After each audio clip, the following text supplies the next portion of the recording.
هو ايه اللي مخلي العتاولة انجح مسلسل في الشارع رغم ان القصة هندي اصلي زي الكتاب ما بيقول؟ اولا الصورة اللي عاملها المخرج احمد خالد موسى، صورة مبهجة ومفرحة، بتشوف فيها صورة اسكندرية الحلوة قبل ما تتفتح فيها ماسورة غابة الاسمنت اللي بقت موجودة دلوقتي.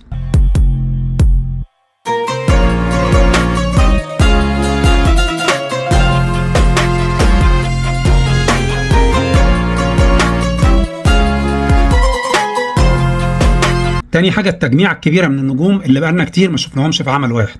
أحمد السقا، باسم سمرة، طارق لطفي، فريدة سيف النصر، زينة، مي كساب، ميمي جمال، وطبعا مصطفى أبو سريع. اللي هيمس شعرك مني انا ماليش دعوه اساسا. انتوا خاطفيني معايا ليه؟ الرقص على عروسه يا حماتي دي لو ربيت لي الباب بس كده هتلاقي اسد. المال الحلال، المال الحلال اهو، المال الحلال اهو. حتى اللي عاملين الادوار الصغيره كل واحد متسكن في دوره صح، وكل واحد نجم في الدور بتاعه. رغم ان المسلسل مش كوميدي بس الحوار ان جنرال دمه خفيف. وبعدين يا اخويا كلها كام شهر ومش هنشوف امك، رمضان جاي. وايه علاقه رمضان وكام شهر امي؟ هيسلسلوها. الناني دي يعني خالته عادي. يعني خالتك انت؟ اللي قاعد على الكنبه ده بالبيجامه مين ده؟ انا زميلها في المدرسه. ده انا سايبها من 3 سنين فرخه شموت كده. ايه اللي حصل ده كله؟ يقطعها الفراخ البيضه. الشارع اللي وراه. احا عليا الشارع اللي وراه. من النهارده مفيش اصول، انا الاصول. وتحب تتفرج على الحوارات اللي ما بين الشخصيات، الحوار اللي ما بين الحاجه سترة وبنت اختها قطه، الحوارات اللي ما بين دينا وابو عيشه، وطبعا حوارات عيسى الوزان دي حكايه تانية خالص. بيقولوا الاحمر موضه السنه دي. ايه ما شفتيش اعلان الهضبه؟ يلا بينا قمر، يلا بينا.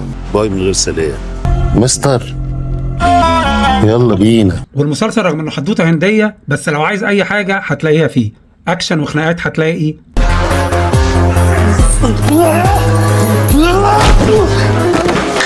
عداوه،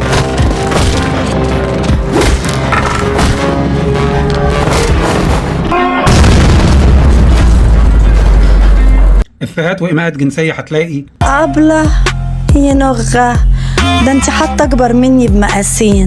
دي متكده مني عشان ما عندهاش زيهم. دي للذكرى ودي سميرة سعيد. انا معايا يا رجاله. تكبير. الحمد لله. تكبير. الله اكبر. يعني امشي ولا السجن؟ لا السجن اهون عندي.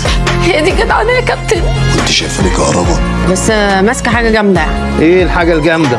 رئيسه قسم التوابل. كلميه بالصوت الشتوي. وهو ابنك ده خلاني صوت شتوي ولا صيفي؟ جرأي يا توفي، بقول لك تعبان.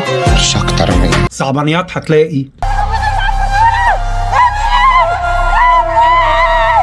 اغاني مهرجانات هتلاقي. قنبله الجيل اللي بتعمل اللي يشيل. شيلت الفل على المشاريب، خدت لقطه من المشاهير. وحتى لو عايز رقص برضه هتلاقي. وفضلت انا وانت بس. الجو هادي خالص والدنيا بص بص، وانا وانت حبيبي ونجوم بالليل وبس.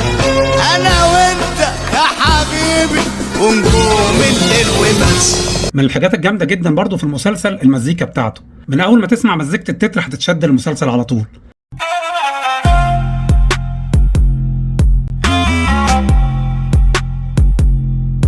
المزيكا اللي عاملها المؤلف الموسيقي ساري هاني تدخل في قلبك من اول ما تسمعها، واستحاله بعد كده تعرف تخرجها من دماغك.